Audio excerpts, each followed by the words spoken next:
Ravi de nous retrouver, amis fidèles internautes, vous qui avez choisi de nous suivre partout à travers le monde sur la chaîne des grands événements VIP People TV. Comme son nom l'indique, s'informer juste vrai. Comme j'ai l'habitude de dire, ça y est, abonné, vous l'indiquez parti du buzz cloche de notification. Moi, je suis manager sur une vidéo en exclusivité. En lecture bannière de soit indi leen beneen numéro ak du jour xool li gën a fas ci xibaar ci bés bi ñu daal di koy saytu taataan ko segg ko faram fàcce ko indi ko wisaar leen ko fii sur la chaîne des grands événements fi ñu koy tàmbale en ce mercredi 26 novembre 2025 fii ci VIP People TV dañuy dem fële ci tribunal bu Versailles ginnaaw nag bi nga xamante ni démb di talaata ñaar fukki fan ak juróom doonoon na daal benn journée bu décisive jëmale ko daal ci décision bi nga xam daal waroon na tukkee ko foofu jëmale ko daal ci homme d'affaires bi di journaliste bi Madiambal Diagne ginnaaw nag bi nga xamante ni état du Sénégal dañu sàkkoon daal benn demande d'extradition delloo si ko foofu ca Sénégal pour jébbal ko justice sénégalais boobu ba tey nag kii di Madiambal Diagne mi ngi foofu ca diwaanu Paris ak ay avocat ginnaaw nag bi nga xamante ni lii di tribunal bu Versailles jotoon na ko déglu jëmale ko ci ak ay avocat ginnaaw loolu daal mu renvoyé woon ko te biir loolu nag plaidoirie bi doxoon ci diggante avocat yi ak ki nga xamante daal mooy juge yi nekkoon foofu ca cour d'appel bi nekk ca Versailles ca Paris ci biir loolu daal day jàppoon daal datu le 25 décembre novembre bi nga xamante ni moom la ñu génn di talaata démb bi daal ñu jàppoon ci daal pour daal di délibéré ndax kii di Madiambal Diagne dañ koy jébbal état bu Sénégal wala dañ koy bàyyi di foofu ca Paris ci biir loolu nag démb foofu ca tribunal bu Versailles Madiambal Diagne ak ay avocat ginnaaw nag ay soutien yoo xam daal dañuy jógee partout ñi di front de résistance de la diaspora ki nga xamante ni moo ko jiite di Fatou Mahine Ndiaye ak ki nga xamante ni mooy Cheikh Ahmed Tidiane Sall ñoom Ngoné Gomis ñoom Binet Diop ñoom Satou ñoom ñëpp ñëw foofu daal indi seen soutien le journaliste Mamadou Ibra Kane ñoom daal ñëwoon nañu foofu daal di apporter seen soutien ki nga xamante ni mooy Madiambal Diagne ginnaaw nag bi nga xamante ni juge bi nekk foofu ci tribunal bu Versailles daal dina délibéré lii nga xamante ni daal mooy Madiambal Diagne daal jamono ji jàpp nañ daal kenn mënu ko delloogum état bu Sénégal ndaxte li nga xamante ni moom ministre bi di Bamba Cissé di ministre de l'intérieur document daal yi mu jot a jébbal li nga xam daal mooy justice française jàpp nañ daal dafa oyof boo xamante ni daal mënuñu ci sukkandiku daal pour daal di extrader benn citoyen boo xamante ni daal dañu war a respecter ak xam ak yelleefam ginnaaw nag bi nga xamante ni ci loolu la ñu sukkandiku daal dañu savoir daal ci état bu Sénégal kii di ministre bi di Bamba Cissé mu joxaat leen daal ay documents yoo xamante ni ñoo gën a dëgër pour que ñu mën si sukkandiku daal xool ndax mën nañu extrader kii di Madiambal Diagne wala mënuñu ko extrader ci biir loolu nag li nga xam daal mooy tribunal bu Versailles dañu daal di xaar état bu Sénégal fii ba le 3 février 2026 ginnaaw nag bi ñu génnee ci audience bi Madiambal Diagne daal dina briser le silence moom ak ay avocat dama bëgg ñu déglu ci première réaction Madiambal Diagne ginnaaw nag bi nga xam daal ñi ngi xaarandi le 3 février pour xool ndax état bu Sénégal dina jébbalaat yeneen dossiers yu gën a diis yi nga xamante ni moom la jotoon jot daal ñi nga xamante ni mooy justice française nañu déglu ci Madiambal Diagne dellu soir. Vraiment une réaction de soulagement, mais aussi ça conforte l'idée que j'avais de la justice française et la confiance que j'ai toujours manifestée pour la justice française. Aujourd'hui, la justice, en demandant un sursis à statuer, en ordonnant un sursis à statuer, a suivi les plaidoiries de mes avocats, Maître Bringard, le cabinet William Bourdon et Maître Ousmane Dia, ici présent, appuyé par le pool des avocats au Sénégal. Je ne saurais les remercier ici. Je remercie aussi tous nos confrères qui sont mobilisés aujourd'hui pour venir m'apporter leur soutien et leur solidarité dans cette épreuve. Je salue les compatriotes qui sont au pays et qui m'ont entouré de leur gratitude, de leur sollicitude et aussi qui m'ont prodigué des prières et des recommandations. Je pense aussi à ma famille qui est prise en otage aujourd'hui et qui subit le martyre en prison simplement parce qu'on a voulu atteindre le chef de famille, on l'a pas eu, on fait un rapt familial et on prend un ami, en l'occurrence Serigne Imam. Aujourd'hui, la justice a considéré que le dossier présenté par le Sénégal est un dossier totalement léger, pour ne pas dire vide. La Cour d'appel de Versailles a demandé à ce que le gouvernement du Sénégal se justifie par rapport à sa demande d'extradition. Se justifie sur la qualification des faits, leur incrimination pénale et même la périodicité, la période de commission de ces faits, mais aussi le circuit de transmission de la demande d'extradition. Comme vous l'avez suivi, on avait dénoncé le fait que c'était par des chemins de travers que la demande d'extradition avait été introduite ici par des procédés qui ne sont peut-être pas des procédés tout à fait orthodoxes. Voilà ce que la justice a constaté. La justice aussi a considéré que dans le contexte actuel, le Sénégal n'offre pas encore de garanties suffisantes pour un procès juste et équitable pour moi, au Sénégal, et le gouvernement du Sénégal doit se justifier et donner des garanties par rapport à cela. Donc, la Chambre d'instruction a imparti un délai au gouvernement du Sénégal de se justifier donc jusqu'au 23 janvier et nous avons une audience le 3 février pour revenir ici et en osant espérer qu'à cette audience-là, la question sera tranchée parce que comme l'a dit Maître Brenga, on sait parfaitement et nous tous nous savons parfaitement que le gouvernement du Sénégal ne pourra pas apporter les justifications demandées par la justice française. Vous êtes confiant par rapport à la date de l'audience? Absolument, c'est totalement confiant, rassuré que le droit soit dit, rassuré que les droits élémentaires soient sauvegardés et que la justice française est tranchée en toute sérénité, en toute liberté, en toute indépendance. Et c'est ce qui me conforte. Une première victoire. Une première et grande victoire.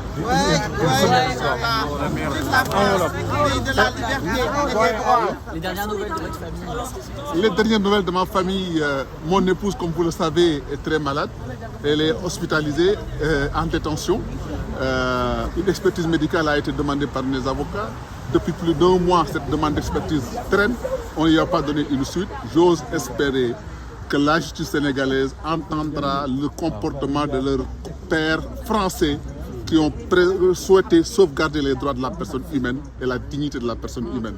J'ose espérer que cette sentence-là, cette décision prononcée aujourd'hui soit entendue par les magistrats sénégalais. C'est pour ça que je considère qu'à partir d'aujourd'hui, peut-être que le sort réservé à ma famille sera plus léger, surtout que mes enfants, mon épouse et mon ami Omar Mbaye font l'objet d'ostracisme en prison et qu'il faut, par pudeur, ne pas dire ici. Je trouve que c'est révoltant. Et ce qui fait que ce pourquoi nous sommes confiants également, c'est que nous savons que le Sénégal sera insusceptible de répondre à la demande de complément d'information qui a été formulée par les autorités françaises. Insusceptible parce que les faits sont imprécis, insusceptible parce que les qualifications juridiques sont imprécises, ce qui fait que lorsque nous serons présents à nouveau en février prochain devant la Chambre d'instruction, nous débattrons de ce qu'aura produit et de ce qu'auront produit les autorités sénégalaises, mais avec la confiance sur le fait que ça va confirmer notre argumentation et notre argumentation doit conduire au rejet de la demande d'extradition qui a été formulée.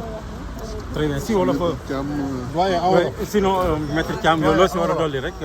si lii. xanaa ñu wax wolof rek. Voilà. Bon ñu ngi sant di wax ni actuellement y a une première victoire. Victoire bu njëkk bi mooy. Justice française dafa demander à l'État du Sénégal mu indi un certain nombre de justificatifs. Premier justificatif bi mooy mu qualifier de manière exacte lan lay toppee Madiambal Diagne parce que ñun bi ñuy ñëwee bii passé on avait dit que fait yi ñu koy toppee du fait yoo xam ne si c'est précis parce que dañoo def rek lu ñuy wax benn rapport boo xam ne si leerul ci diggante boo xam ne si dañoo jàpp ni sax warul am rapport scientifique parce que diggante ñaari société yoo xam ne si ñoom ñoo def seen contrat signé exécuté te ñoom ñaar ñëpp dañoo am capacité benn précision laa ci def mooy dañuy jàpp toujours ni Madiambal moo signé alors que c'est deux sociétés dafa am li ñuy wax personne morale ak ki nga xam ne si mooy personne physique Madiambal est une personne physique donc bu signé au nom de la société c'est la société qui est engagée ce qui fait que ñun dañoo jàpp ni dans ce rapport amul lenn loo xam ne si waroon nañ ci topp Madiambal Diagne justificatif beneen bi ñuy wax mooy qualification yi nga xam ne si moom lañ retenir dans le cadre de ce dossier justice française nee na dara leeru ci nañ leen indil leeral yi nga xam ne si moom moo war a tax ñu mën a wax ni Madiambal Diagne li ñu koy toppee moom moo ko def beneen justificatif bi ñuy laaj mooy surtout li nga xam ne si doon nañ ko wax mooy les garanties d'un procès équitable te ñun ñëpp xam nañ ni actuellement au Sénégal on ne peut pas dire compte tenu des faits yi nga xam ne si moo fa xew ci dossiers yi nga xam ne si moom la ñuy wax des dossiers qui ont des relents politiques muy Farba Ngom Tahirou Sarr ak ñeneen ñi nga xam ne si ñoom lañ fa jàpp mooy tañ bàyyi leen léegi mooy Lat Diop et cetera dañ leen a téye woon ci un temps anormalement long c'est-à-dire temps boo xam ne si c'est pas raisonnable pour que nit ki mën a def ay droit mën a am àq ak yelleefam yi nga xam ne si moom la ko droit may pour mu défendre ce qui fait que loolu biñ ko waxee fii joxe exemple ñi nga xam ne si dañ leen di mandat de dépôt wàcc leen fa pendant 10 mois duñu leen woo déglu leen sur le fond ce qui est inadmissible ci benn état de droit ndax nit ki boo ko jàppee war nga ko woo ni ko dañ laa toppe lii léegi lan moo ci sa xalaat mais jël ko teg ko ba pare bàyyi ko foofu dañoo jàppoon ne Madiambal bu demoon aussi xëy na peut-être sort boobu lañ koy def ce qui fait que garantie de représentation garantie d'un procès équitable ñun jàppoon nañ ni loolu du fa am beneen bi mooy justificatif bi ñuy wax mooy circuit bi ñu waxoon ni ñun plaidé woon nañ ko jàpp ni circuit bi nga xam ne si moom la mandat d'arrêt war a jaar pour que mu normal sur le plan formel jaaru ko woon ce qui fait que bu dee dañoo jël benn mandat d'arrêt jaarale ko foo xam ne waru fa jaar loolu da doon wane mooy li ñu waxoon yàkkamti yi nga xam ne si moom la autorités yi doon def yàkkamti simplement pour jàpp nit yàkkamti googu moom moo indi li nga xam ne si mooy dañoo bafouer ses droits respecté wuñ le formalisme bi nga xam ne si moom la ñu wàlla pour que circuit bi nga xam ne si moom la procédure bu war a jaar yooyu yëpp tey jii moom la le juge français wax ni nañ ko indil li nga xam ne si moom mooy justificatif yi pour que au moins mu xam ne am na dossier boo xam ne jox nañ ko mu mën a rendre une décision sereine te jàpp nañ ni en l'état fi ñu toll nii compte tenu de ce qui se fait au Sénégal jàpp ñu ni loolu ñu leen laaj ñoom danañ ñu ko mën a indi donc ñu ngi ci sant di wax ni c'est une première victoire mais ñu dañuy continuer di xeex parce que une victoire ñun ci guerre lañ nekk parce que boo jàppee benn victoire tu n'as pas encore vaincu la guerre mais on va continuer à se battre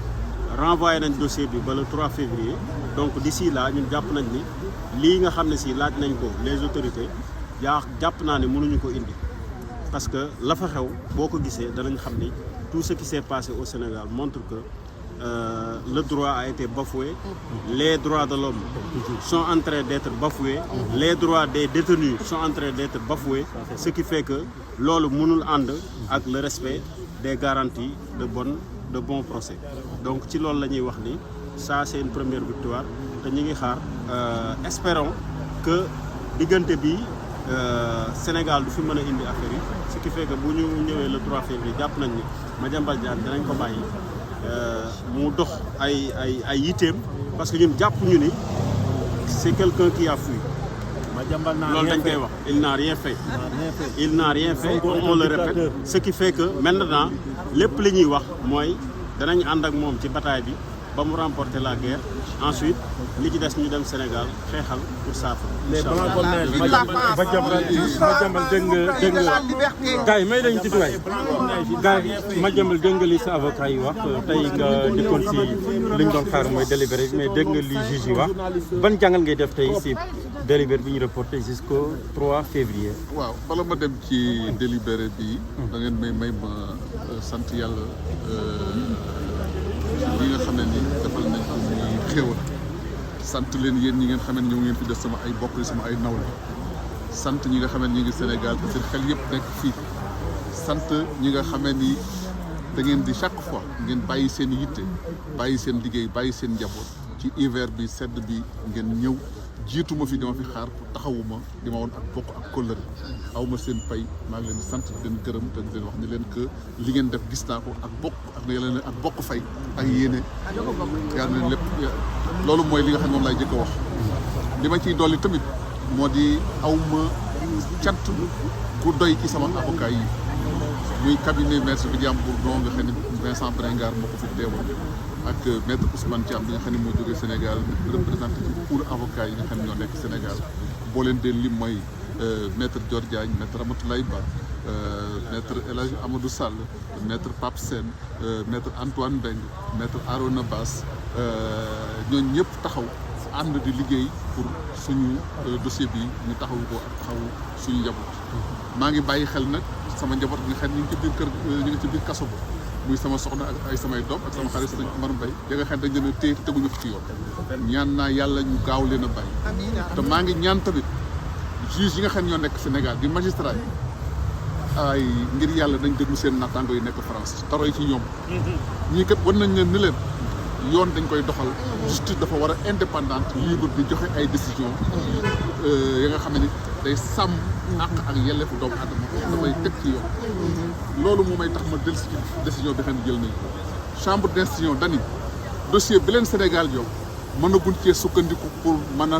dogal dara ndax dossier bi dara newu ci dossier bi dara newu ci moo di boo joxee ab dossier ña koy àtte ni la li ngay tuumaal nit ki leerul wax ma loo koy tuumaal kañ la koy tuumaal kañ la ko def li ngay laaj naan ñu indi ko ndax jaarale ko yoon ak fa nga ko war a jaarale ndax jaarale ko fa ak no ko nu mu egsee ci man da nga bëgg ma dogal lenn mu ni ko yow kat li may gis ndax man nga maa garantir ni kii bu demee Sénégal ak li xew ca réew ma man nga am procès li ñuy wax juste et équitable mooy àqam ak yelleefam ak doo salfaañi ay droit am dama bëgg gouvernement Sénégal tontu ma ci loolu juróomi poñ lañ leen wax kon nag kuy laaj ñu fodogal la nit takkal la ko indil la ñun la ah yow kat bala maa mën a tontu nga wax ma lu tax kii lu mu def ak lan ban yoon moo ko topp ak nu mu ko toppee nga indil ma preuve yooyu xam nga kuy laaj dossier te indiwoo preuve indiwoo dossier bëgg a laaj rek jàpp ni que yow état nga yor bari nga doole ba koo soxla ñu jébbal la ko defe naa yaa ngi ci nax sa bopp en tout cas xëy na am na réew yu ko nangu waaye fii France wane nañu nanguwuñu loolu te duñu doxale noonu kon nag wax dëgg yàlla la ma leen waxoon ni leen gëm naa indépendance ak wóolu naa justice France tey feeñ na kon nag maa ngi sant yàlla di leen sant yéen ñëpp di leen wax di leen nag combat bi tey victoire bu rëy la victoire bu rëy la te première victoire bu rëy la waaye am naa yaakaar di ko buñ dellusiwaatee dina gën a neex ndaxte kat gouvernement Sénégal yéen ñi dëkk Sénégal ak yéen ñi may dégg xam ngeen ni lii ñu koy laaj mënu cee tontu kon nag booy laaj la nga xam ne ngay laaj loo mën a tontu dafa naa ni ca pandaw de dañu naan yow mat demal toog rek nga wuti leneen kon nag loolu mooy kàddu yi xam ne dama ko ci yëkkati te di baal àq ñëpp te di jàpp ni que lii ay jaar-jaar la métti na nag waaye nañ ko muñ te jàpp ni nattu yàlla la ndaxte aussi jullit la yàlla lay teg yenn fitna yi jullit la yàlla lay teg yenn coono yi kon nañ ko nangu te am ngor ak gëm te jàpp ni que aussi man nii wax ak yéen sama soxna ak sama doom ak sama xarit yi nekk ca biir kaso ba waruñu maa ëpp ngor waruñu maa ëpp dignité injustement loolu nag vraiment incha allahu rabbi et sa femme et ses enfants n'ont jamais été arrêtés. loolu mooy kàddu bi bëggoon def rek di leen sant di leen gërëm te Bah, juste pour rajouter un mot pour les personnes qui sont présentes ici quand même, par rapport à l'appel du Front de résistance de la diaspora sénégalaise qui aujourd'hui a été porté sur les fonds baptismaux pour lutter contre les détentions arbitraires, les arrestations arbitraires, contre le bâillonnement de la presse, pour la liberté d'expression. Au nom du FRDS, nous remercions ces femmes valeureuses, ces hommes. Une journée de travail en France, ça coûte très cher. La plupart de ces gens que vous voyez ici ont posé leur journée de travail. Donc on ne pouvait pas terminer cette allocution de notre compatriote que nous sommes venus soutenir sans remercier ces personnes qui aujourd'hui ont pris sur eux une perte sèche de revenus pour la démocratie sénégalaise. Ça aurait été une autre personne, nous serions là. C'est Madiambal Diagne, qui plus est, Madiambal Diagne a eu à poser des actes pour la défense, la sauvegarde, la consolidation de la démocratie sénégalaise. Parce qu'en 2004, il a eu à faire la prison. En tant que journaliste, il a écrit un article. Quand il a été convoqué à la police, on lui a demandé de citer sa source. Un bon journaliste qu'il est, au vu du respect de la déontologie journalistique, il n'a pas donné sa source. Et il a été embarqué en prison. Donc, quelques années plus tard, que des Sénégalais qui ne le connaissent ni d'Adam ni d'Ève, à chaque fois que de besoin, qu'il y a une audience ici au tribunal, que ces Sénégalais viennent lui témoigner sa solidarité, leur compassion, c'est que c'est quelqu'un qui a eu à poser des actes pour la consolidation de la démocratie sénégalaise. Et c'est ce retour-là, aujourd'hui, que les Sénégalais ici, émérites, viennent lui apporter ce soutien. Donc nous vous remercions, nous vous donnons encore rendez-vous au mois de février. Versailles, c'est un peu compliqué pour venir. Il y a des gens qui sont en train de venir. Voilà, mais le combat, nous avons ce combat pour la démocratie, nous allons le porter et Inch'Allah, nous allons le gagner. Et nous remercions au passage les avocats. Je vous remercie. déggandoo muy réaction bi nga xamante ni Madiambal Diagne am na ko ci kanamu ay avocat ginnaaw nag bi nga xamante ni daal génn nañu foofu ca tribunal bu Versailles juge yi daal bañ jëlee décision daal di sukkandiku daal ci li nga xam daal mooy première manche bi nga xam daal Madiambal Diagne dafa mel daal dafa daal di bañ gagné lii di bataille judiciaire bi digganteem ak li nga xamante ni mooy état du Sénégal jëmale ko daal ci justice bi daal lu mu sàkkoon daal di extradé kii nga xam daal mooy Madiambal Diagne ci benn rapport bu CENTIF daal bi nga xamante ni moom lañ ko doon toppee jëmale ko daal ci li doxoon ci digganteem ak benn société di Ellipse Projet ci biir loolu nag li nga xamante ni mooy justice française ginnaaw nag bu ñu xoolee documents yi dafa mel daal Madiambal Diagne gagnéwaat na daal li nga xamante ni mooy bataille judiciaire bi digganteem ak nag kii nga xamante ni mooy leaderu parti Pastef ak ministre de l'intérieur am bi di Bamba Cissé ginnaaw nag boobu ba tey daal ñu ngi door daaxee ak justice française première machette bi Madiambal mi ngi ko gagné ginnaaw bu mu génnee li nga xamante ni mooy ca police 8e arrondissement bi nga xamante ni daal convoqué woon nañ ko ñu bëre foogoon ni que nag Madiambal dañ koy daal di extradé ci jour boobu ñu mujj ko bàyyi mu ñibbi këram fële ca Paris ginnaaw loolu nag lañ ko convoqué fële nga xamante ni mooy ca tribunal bu Versailles contrôle judiciaire biñ tegoon ci kawam ñu daal di koy dindi démb nag di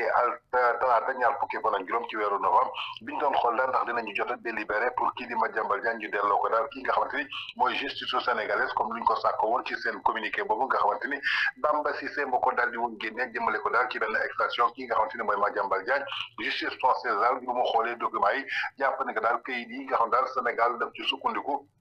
pour bëgg a indi kii di Madiambal Diagne foofu ca Sénégal ay kayit yu oyof la daal su dee am nañu ay kayit daal yu dëgër yoo xamante ne mën nañ ci sukkandiku kon nag ñu ngi leen di xaar daal fii ba le 3 février ci biir loolu nag dégg ngeen Madiambal Diagne lépp daal lu mu xam ne daal mooy su dee tey jii guerre la woon nañ jàpp ni que gagné nañu bataille bi en attendant nag le 3 février kii nga xamante ni daal mooy justice sénégalaise ñu xool ndax dinañ indi ay dossiers yoo xamante ni dinañ ko teg li jaaxal nag justice française mooy société bi nga xamante ni moo signé contrat ak kii nga xamante ni mooy Madiambal Diagne di Ellipse Projet doon na daal benn société boo xamante ni ñi ngi basé wu foofu ca France li nga xamante ni mooy état français toppul Ellipse Projet état bu Sénégal toppul kii nga xamante ni mooy Ellipse Projet lu waral tax tey jii ñu war a topp Madiambal Diagne bi nga xamante ni homme d'affaires la yoon may ko mu signé ay contrat ay convention yoo xamante ni liggéey bu dox ci digganteem la kon jàpp nañ daal li nga xamante ni bëgg nañ ko def Madiambal Diagne ba fii ñu toll nii rek mën nañu jàpp daal benn loxo politique moo ci nekk mu nekk daal li nga xamante ni tey jii mooy benn cabale benn percussion waxoon daal teg nañ ko ci kawam lépp nag lu ñuy sàkku jàppale daal li ñu gis fii ñu ngi sàkku daal que li nga xamante ni mooy justice française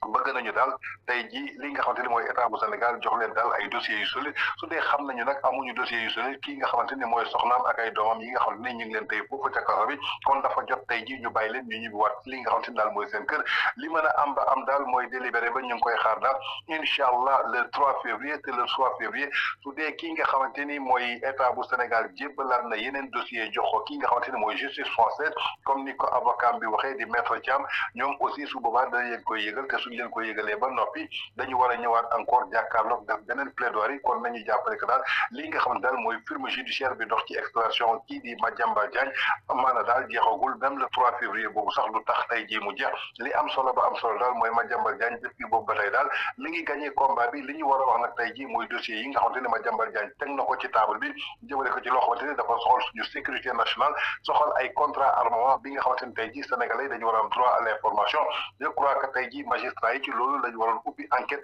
sénégalais bu nekk xam ne que Madiambal Diagne bi lu muy wax daal di koy ji ñi nga xamante ne tey jii ñoom la ñuy dénk bopp Sénégal askanu Sénégal foofu la ñu war a profité wu mais pas di extrader benn doomu aadama boo xamante ni dañ ko toppee li nga xam daal mooy benn perquisition